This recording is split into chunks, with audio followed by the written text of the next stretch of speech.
ជំរាបសួរបងប្អូនដើរមកដល់បឹងប៉ែកមកចន្លោះទូចមួយអាចន្លោះនេះខ្ញុំតែងតែដឹកឆ្កែមកឲ្យផឹកទឹកអីជាប់អត់តិចបាសជើង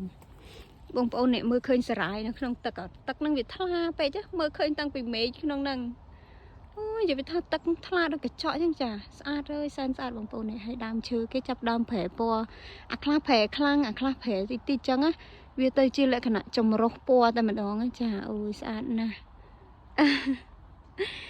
ខ្ញុំមកមើលប៉ុន្មានដងក៏មិនដែលចិនណាយដែរបងប្អូនមនុស្សស្រឡាញ់ធម្មជាតិឲ្យតែឃើញអីដែលជាធម្មជាតិនឹងមានអារម្មណ៍ថាវា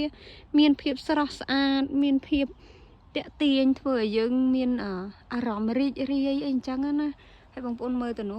បើសិនជាយើងបានជិះទូកជិះទូកក្នុងអូទូចនេះអាបឹងអញ្ចឹងស្អាតណាស់ទេសភាពអមសងខាងបឹងប៉ុន្តែយើងវាអត់មានទូកជិះវាដើរអញ្ចឹងទៅថតបានតែរៀងគៀនអញ្ចឹងបងប្អូនតែនៅតែស្អាតហ្នឹងបងប្អូនអើយស្អាតមែនតើ